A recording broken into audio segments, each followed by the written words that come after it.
Welcome to the Principal Podcast, where we talk about how the best professional services firms grow. Whether you're looking to scale your firm or learn from the stories of founders and leaders who've done it, you're in the right place. Join us as we interview the best leaders in professional services. Let's get on with the show.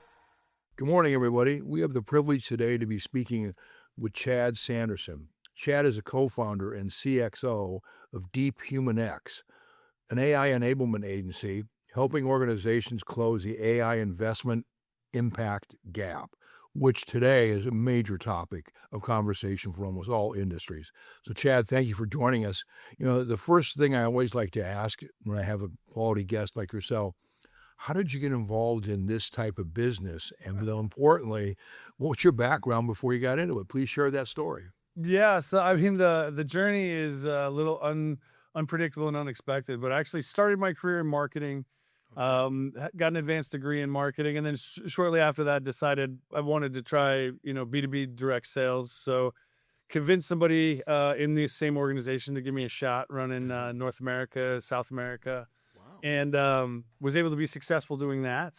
And then got involved shortly after that in organizations that were focused on digital transformation. So we were doing a lot of, interface design. We would do big projects for Verizon, work on their point of sale system, redesign it, or Ingersoll Rand, reimagine the dealer experience. Big like groups.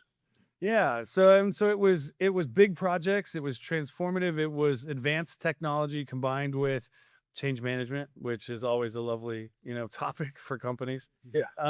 And so after one of the last companies I was at got sold to KPMG, someone who had trained me in a sales methodology called the Value Selling Framework said, "Hey, you should come do this. You've been, successful with it. You're passionate about it. It's your own franchise. So, you eat what you kill. You're your own man, 100% commission, go build your business." And so did that for 8 years and was very successful, turned it into one of the top franchises globally. But had still kept my finger on kind of the advancing technology, right? And I saw an early demo of what was Da Vinci at the time. And while it wasn't impressive at the time, what I noticed was the speed at which the advanced technologies were evolving, right? It was moving faster than anything we'd seen. So when ChatGPT in 22 captured everybody's attention and we went back and looked at that curve, it was like, okay, this technology is different than just another piece you add to the tech stack. Like it is truly transformative if done correctly. It also then means organizations that historically were not good at change management, we're now going to have to actually not only be good, but be agile with it. And it required a different mindset. And so I reached out to someone I had worked with in the past that had a neuroscience background, and we figured out a new way to kind of combine the human and the AI approach to put in place organizational intelligence rather than just deploying AI into silos and doing it in a way that brings the human, a critical component of the equation is that human change management piece. And we've been doing that for the past 2 years. It's been amazing. The tech continues to evolve faster than organizations can. It's staggering. And it's been great. Well, when you do all that, you got to think about for a moment, you guys have evolved this from your background, obviously, and your experiences. Now you're taking advantage of the rapid change in technology, and it's difficult to stay ahead of it, but you're trying to keep pace with it and a little bit ahead for the organizations you work with. I talk to so many people, and one of the things that they say about AI is there may be a lot of hidden expenses that people aren't really thinking about with utilization within companies.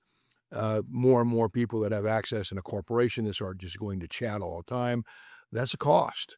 Yep. And how do you make sure that cost isn't going to overwhelm what the profitability of it is? So share with us how you guys are looking at solving that particular problem, and why is that important to you, Chad? Yeah, and you're seeing that a lot come up, right? A lot of people are like, "Hey, we deployed it. We got all excited about it. We gave everybody enterprise licenses to ChatGPT or Claude or whatever it is. Token costs go through the roof. You still have chats happening in silos. Like an individual might maybe get a little efficient, but you're not seeing the value impact or creation back to the business." Correct. And part of this is the fact that when we do it historically for the last couple of decades, we've been used to just kind of throwing technology at people. And there hasn't been, there's always, nobody likes to change, and that's just kind of part of the reality. But with this, there's a inherent fear factor, right? With the hype that has come with it. You have people that will, not because they're nefarious, but maybe because it's a fear-based reaction, but they'll kind of push back, and not often vocally. Like the undercurrent will be, okay, yeah, I'm going to use it, but I'm not really going to lean into it, or I don't trust the company. Like there's a lot of emotional, psychological noise that goes into it. That combined with the way that it's being deployed, in which is like, hey, we'll throw it into the silo. Like, let's give it to the sales reps. They can do better research on accounts, or let's throw it into finance. We can automate some of our invoicing or whatever it might be. But the problem is that is using an outdated mindset to deploy a technology that is like nothing we've seen before. And in order to really be used as effectively as possible, requires you to bring people with the right cognitive skill set forward. And so for us, when we work with an organization, most people will say, all right, well, I want to deploy it into this silo. Let's put it into marketing, or let's put it over here into ops, or makes complete and total sense. Let's put it with our developers if it's a tech company. The problem is that creates vertical potential intelligence in the organization, but not horizontal organizational intelligence. So when we work with orgs, it really starts with, let's talk to 5 or 6 of your people. Let's identify the workflows, determine which ones would benefit and which ones won't benefit from AI, because AI is not the answer to everything. Let's make sure you're not just deploying technology so people can make Pokemon images or whatever it is inside of the chat, but things that are really driving value to the business. And then let's show you a technology, the technology that we developed called Universal Context, that connects these systems to automate those workflows. So our goal is usually within 30 days to be showing incremental business value. And it takes a little bit more of helping the company, the people you're working with, think differently and look at it differently. And once it clicks in and they understand how that organizational intelligence is truly driving value at both the organizational and the individual level, then they're all excited and all in. The good part is I can tell by the way you're answering and describing what you do, you have a passion for it. I mean, it comes through very clearly to me, and you articulate it very well. So let's talk about within the organizations that you guys pursue for business, or they ask you to help them with business. What is your ICP, your ideal client profile? Tell me about what that looks like. So, and I'll be very transparent with you in the audience. We could work with just about any organization, but based on my experience, technology companies have a tendency to struggle getting ego out of the way. So we actually focus on what we call, companies with fingers in the real world, right? Where there's, manufacturers, commercial real estate development, construction companies, clinical research companies, where there's a tech and a physical component to it. Okay. That has a tendency to be the sweet spot for us. But in those organizations, if we're not working with the C-suite, the CEO, CIO, CFO, if we're not working there, we're not at the right level. And we know that what's going to happen is whoever we start talking to is going to end up defaulting to, we want to put it in this silo, when that isn't going to drive the type of operational value that you're really looking for. And so we really spend our time working with those executives. Some clients we start talking to, they're still at that point where they're not 100% sure what's the hype versus the reality of AI. So we do some interactive training and workshops with them to help them understand and think differently about it, come up with innovative solutions, identify those workflows, and then start to tie them together with that universal context platform and show them the value, like I said, as quickly as possible so they can make an informed decision on, does it make sense for their organization? Because a lot of people will be like, I need to be able to look for a recipe for this type of meal I'm planning for next week. And it's like, okay, that's a great fun use of AI, but that's not part of the organization. So really not in the org chart. Yeah. Right. And so it's one of those things where this really is, if it's going to be done correctly, you have to have ideally a CEO or board member sponsor that is saying, okay, we need to try this and we need to clear some of the red tape and make sure that the access is there. And people understand we're not looking to replace everybody. This is an augmentation approach, human plus machine. We help with the positioning and that kind of stuff as well. But for us, it's those companies that have their fingers in the real world, architecture, engineering, construction, commercial real estate, Okay. the manufacturing that I mentioned. And we have access to that C-suite, at least as the starting point, or the sponsor that will stay involved, not just say, hey, go do this.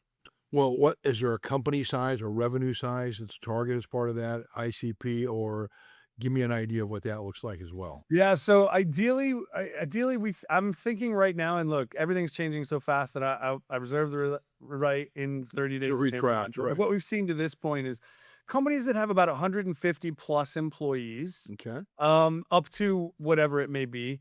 I just because I've been doing this so long, companies that have 3, 4, 5,000 employees, that's probably bigger than I personally want to engage with. We think the sweet spot are those high SMB into high mid market that have the ability to be agile rather than the existing structures that will just inherently slow them down. Right. Then you get too big, it's a monolith, and you eventually get to the point Yep. where you go, I might be able to get 2 or 3 people excited, but their fourth person is stubborn and they don't want to do it, and all of a sudden it all stops. And Right. why? Because it's too large for a corporation. So let's talk about from the point of view of how you currently are getting client attention. So there's a lot of different ways that we can, as a business, get attention. We can go through LinkedIn and social media for business, B2B. We can look at, obviously, our best source, and for your history, Chad, referrals, people that have worked with you in the past, have experienced what you can provide, satisfied with what you delivered, and therefore they want to repeat that process. You can do an email campaign. You have a target for your ICP. Say, I'm going to send out some stuff, some collateral material attached to it, some really good updated graphics and things that might appeal to them to maybe get some interest. You can also go to conferences, do conferences and be there. And then last but not least, as you and I chatted briefly, you can do podcasting to try and get your exposure out there. Think about all those different methods.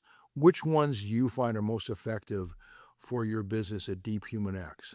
So I would say this, I think, holds true for us, but also probably is going to be holding true for a lot of other companies. The digital arena is often suspect now because of the amount of synthetic data and stuff that's out there. What we're finding is anything that gives us the opportunity to have a human-to-human conversation. So the podcast is big because we have guests that we know will be valuable for an audience, valuable for our client base. They often will potentially show interest and maybe become a lead or a client for us. Right. Conferences is another one where we're getting ready to go to the ACEC conference in Phoenix at the end of October and present there with one of our civil engineering customers, FHU. In addition to that, the referral or the trusted introduction where somebody's willing to give you 15 minutes to have a call. Right. Those are the 3 that we really have seen be the most kind of tip of the spear. Makes sense. Support that with some of the typical digital stuff, but the real gist is, how can I have a real conversation? So we're open to having conversations with anybody and being very honest, like, hey, we're not a fit for you, but because that collective approach, we believe, is what's going to be the most impactful moving forward, and has been to this point for us.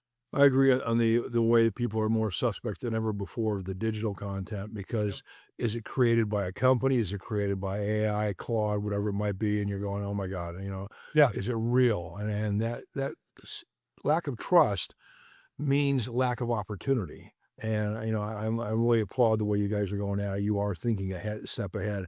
So many people aren't. So I like what you're doing there.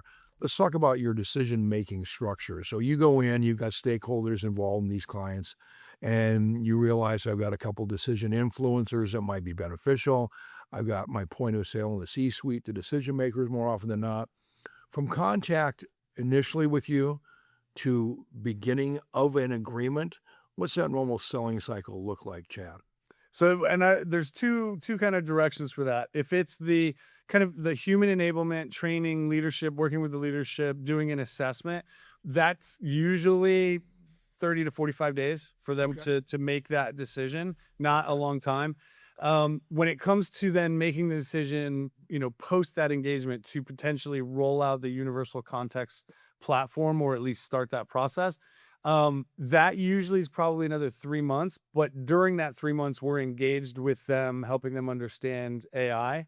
Once we talk to the right person who gets it, who understands that organizational intelligence is the direction they want to go, and the components of getting the human leadership to go from fixed leadership to fluid to help enable those people. It's not particularly a long sales cycle.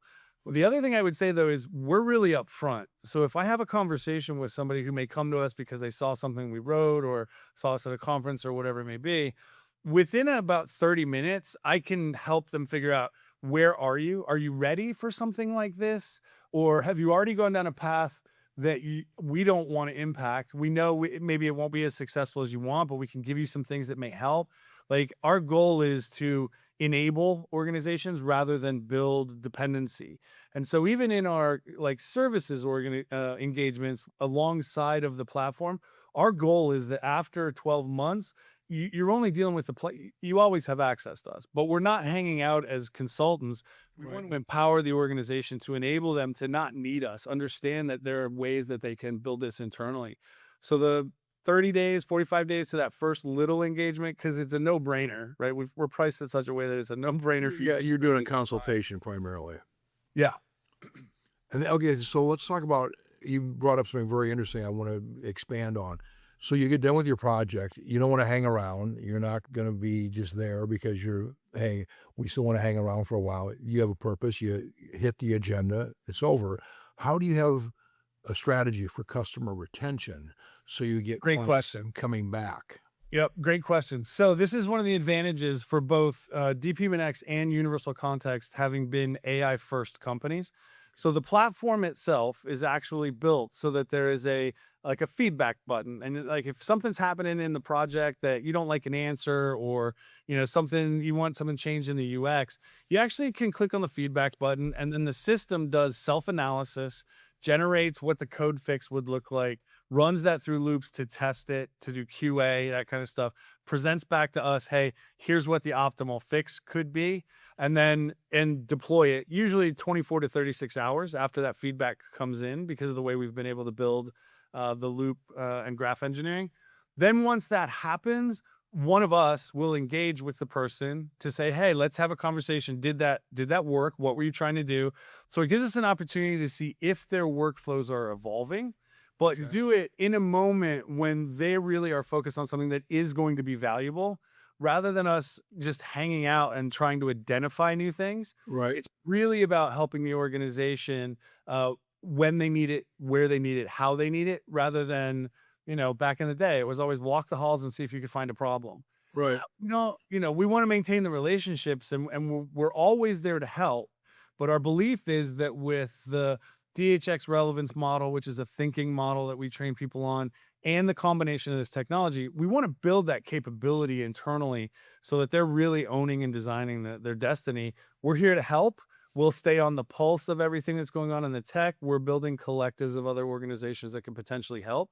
But our goal is that here's a way to be and achieve AI transformation so that you can be masters of your own destiny. That's smart. Now, the one question that I always have, because I get hit with in my business all the time, how do you measure the metrics of success of what you have worked with me on? How do we measure that? So in our very quantifiable? first Is conversation, it quantifiable or qualifiable? yeah, we want to go as quantifiable as possible. So in the very first conversations that we have, we're starting to talk about workflows that will be measurable. So the easy ones, and it's kind of, honestly, it's table stakes these days. Efficiency increases, revenue increase. Those are all of the big ones that if you can't show an impact on that, let's question what we're doing in the first place. You're in trouble. Yeah. But there's leading indicators as well. And so one of the things, like, there's the low hanging fruit. Like, we can very quickly map to hours saved with one client. The executive team estimated we saved them across their C-suite almost 1,700 hours annually in process in time that they were using. Huge at that level, especially, right? Yeah. And so there's easy ones right there, but it's really about, like, let's understand the workflows that we want to put into place. And if you had that workflow, like if you were able to apply AI in the right way, what is the impact? So even when we do like a pilot engagement, there are metrics for success that if you can't hit after 30 days, then we say, okay, no harm, no foul. We didn't hit it. So, but it is in conjunction with us asking the questions to understand their business, understand what they're measuring, what the board wants to see, what the market pressures are, getting them to help us understand what they view as valuable, and then working towards that. It always comes from the customer at the end of the day, but we are very focused on making sure that you can quantify and turn to the board and say, hey, this saved us this much time, opened up this new innovative opportunity in this market, evolved our product this way, whatever those metrics may be. So looking ahead at what you guys see is the industry that you're in, obviously you probably have competition as well. So where do you see the biggest challenges for the balance of this year, heading into next year and up to 2030, which to think that far ahead is crazy because by then, Yeah. who knows what we'll have for AI, but just hypothetically in our discussion here, where do you see the biggest challenges for your business growth? The biggest challenge, honestly, isn't competition. There's a couple people out there that will use the same language, but they have different kind of fundamental approaches. The biggest challenge is in getting the mind share of a CIO, CEO to slow down just a second to really think about what we're doing from an AI standpoint. Because everybody's moving so fast, they're inundated with text messages, LinkedIn messages, email, somebody walking in the office, phone calls, whatever it may be. Everybody gets used to this frenetic kind of pace, busy over productive, as we always say.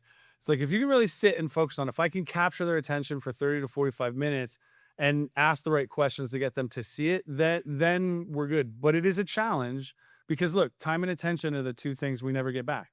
So earning the right in this crowded landscape and this crazy business world that we're in, that's, I think, the biggest challenge. And that's why I think back to your question on how we, generate leads, really having those personal conversations to develop the trust, to earn the right, to show that even a 30 to 45-minute conversation you walk away with, whether we do business together or not, you'll walk away with a new perspective that will be valuable for the business.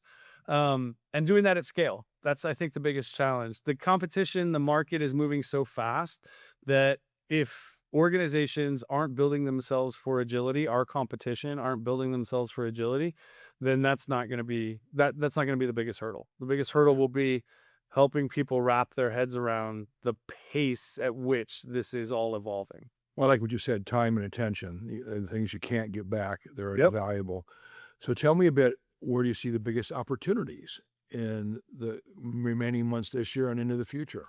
Yeah, that we're really focused on those organizations that, like I said, have their fingers in the real world, that are in that sweet spot, higher SMB to upper mid market, because those organizations, while they typically have the hierarchical structure that most organizations have that goes back to the Industrial Revolution, they still have the ability to be agile and pivot faster. Even if they haven't historically been advanced technology adopters, there is a expertise that they have that we can energize, that can be more agile and flexible than some of their larger scale, high end, mid-market and even low enterprise clients can be. If we can find, we're really focused on helping them drive that opportunity, because we think there's huge opportunity for those clients to, very short order, 3 months, 30 days to 3 months, be creating an organizational intelligence that becomes their defensible moat in the future. They just have to have the agility to do it, or they have to have the C-suite leadership, regardless of size, that has the ability to truly mobilize their organization. And deliver it from the top down. That, Yep. hey, this is what we're going to be doing, and here's why we're doing it, and stand behind it. Yep. There's so many people who love theory up front, but reality hits them square in the head, and they go, oh, whoa, maybe we need to start. I've been through that many times in my business. So, I can't believe it, but our 30 minutes is just about up, my man. I really enjoyed the conversation, and you really shared a lot about what you guys bring to the table and why someone should be working with your company going forward, in my personal opinion. Would you please share what's the best way to reach out, Chad, to you or to your company, and to get more information and to contact your organization? Yeah, so the easiest way would be to reach out to me via email, which is just chad.sanderson@deephumanx.com. You can also, there's a form on the website if you want, but if you even want to just shoot me a text, phone number is 303-834-5932. Just make sure you tell me name and who you're with, or you're going to get new phone, who dis. Bold, you giving your phone number. I admire you, Chad. So that being said, I really enjoyed the conversation. I think the audience has as well. Thank you for your time today, and I wish you nothing but success going forward, Chad. Thank you, Dennis. It's been a joy. Thank you. Thanks for joining us on this episode of the Principal Podcast. We hope you've learned valuable lessons and strategies to grow your firm and take your business to the next level. Make sure to subscribe and leave us a review wherever you're listening to this show so you never miss an episode. To apply and be a guest on the show, click the link in the description. See you next time.